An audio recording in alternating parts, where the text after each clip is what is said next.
Alright guys, what's up? I just wanted to share with you my experiences with this RedMax G2KC. So somebody gave me this weed eater. It's 2019 now. Somebody gave me this weed eater in 2009, and I actually never even started it, ran it. It sat in my barn forever. I used a couple other weed eaters, and here we are a decade later, and I just basically decided that I need to either get it running or throw it in the trash. And so I finally put it up on my bench here, and luckily there was no gas left in it, so the gas tank didn't need cleaned out. Got the two fuel lines right here on the bottom of the carb. There was a little bit of green, like ethanol gunk, so I just kind of cleaned that line out. I assume that's the vent line. Basically, what I did to get this thing running was I popped out the spark plug cap, took out the spark plug, verified that it had spark. It did. So then I took off this like air filter screen cover on the outside. You just screw it off.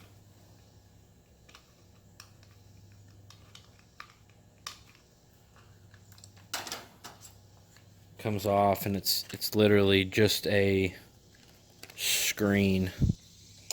Okay, and then you can get to the carburetor. Now there are two Phillips head like bolts right here that go through this air filter housing, through the carb, and into the like intake plate. So you can take those off, this cover comes off, and the carb comes off. And the carb didn't seem to have any jets to access. It also didn't seem to have an adjustment on it anywhere. So basically I just sprayed a little starting fluid through it because I was out of carb cleaner, and made sure everything was clean. I didn't spray much. Also sprayed a little in the top, and put it back together, and it started up. Now, it ran really sluggish for a while, guys. If I tried to give it much throttle, it would die. So basically, what I had to do was turn the choke on. There's a primer on the bottom of this carb, guys, too. Don't forget. So hit that a couple times. But I basically turned the choke on, and I would start it and just sit there and let it idle.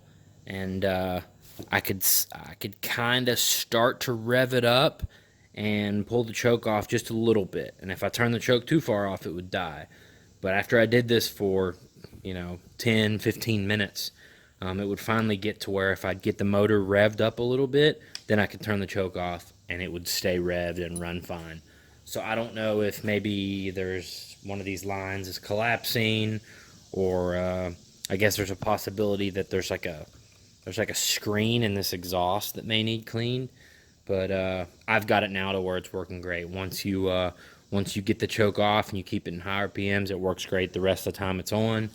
And it should only get better the more I use it. So I've heard these RedMax weed eaters were pretty good weed eaters, but I don't know. We'll find out. So I've had pretty good luck today.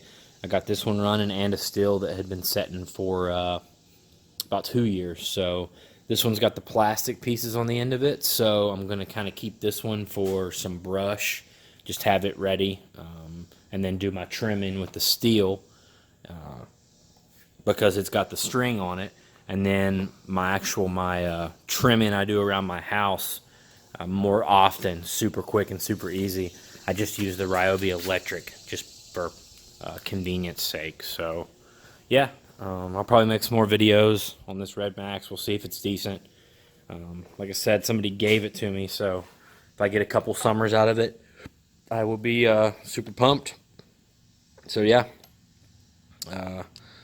thanks for watching, guys, and comment below. Let me know your experience with your RedMaxes, and I'll see you in the next one.